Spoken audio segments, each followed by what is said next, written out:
La presse internationale en deuil. Au Cameroun, le journaliste Martinez Zogo retrouvé mort. C'était hier dimanche 22 janvier, a annoncé le syndicat national des journalistes du Cameroun. L'animateur et directeur de la radio Amplitude FM avait été enlevé le mardi 17 janvier devant un poste de gendarmerie à Yaoundé. C'est aux toutes premières heures de la matinée que la rumeur a commencé à circuler.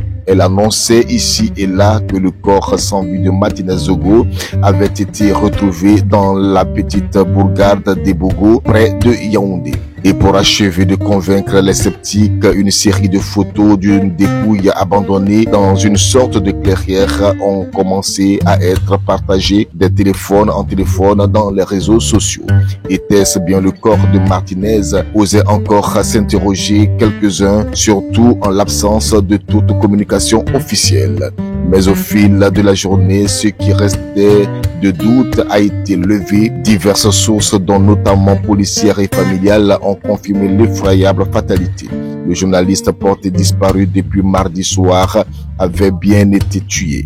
Le corps, ainsi formellement identifié par la suite, était transporté dans les services spécialisés pour besoin d'autopsie. Dans le même temps, l'émoi, la consternation et la stupeur gagnaient la ville de Yaoundé, où Martinez Zogo était particulièrement populaire.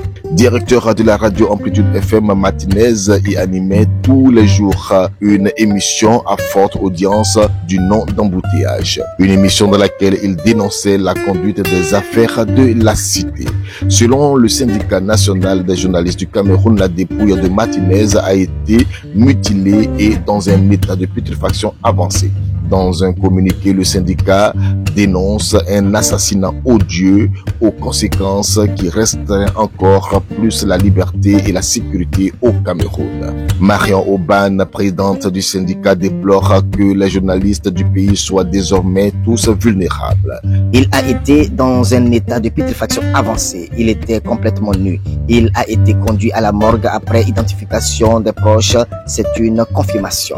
Les circonstances dans lesquelles le corps a été découvert est un choc parce que nous étions encore en train de nous questionner. Nous étions en train de faire nos recoupements parce qu'il y a 4 jours où son enlèvement a été signalé et personne n'avait sa trace nulle part. Donc, découvrir ce corps ce matin dans ces conditions, c'est complètement inacceptable. Dans un pays de droit où il y a des médias qui travaillent au quotidien pour informer les Camerounais, que l'on se trouve un matin dans une situation comme celle-là, il y a une limite inacceptable qui a été franchie. Marion Obama, présidente du CNJC, s'indigne et interpelle le gouvernement. Nous allons attendre pour voir s'il y a des sévices qui ont été faits et s'il a été torturé. Mais nous n'avons pas besoin d'attendre cela pour nous indigner, pour dire que ce n'est pas admissible, acceptable que les journalistes puissent travailler avec une épée de Damoclès sur la tête, qu'il faudrait faire attention à ce que l'on pense, à ce que l'on dit ou à ce que l'on fait, jusqu'à ce qu'on arrive à des décès comme celui-là où le gouvernement reste muet,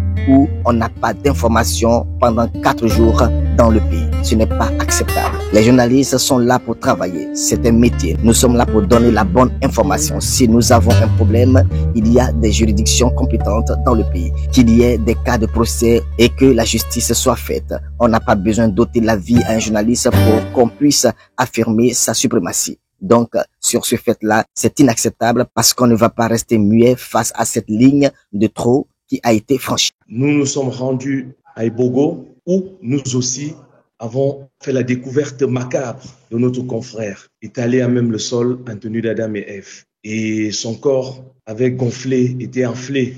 Et bon, le corps était déjà presque en décomposition puisque l'odeur qui venait de là était vraiment nauséabonde.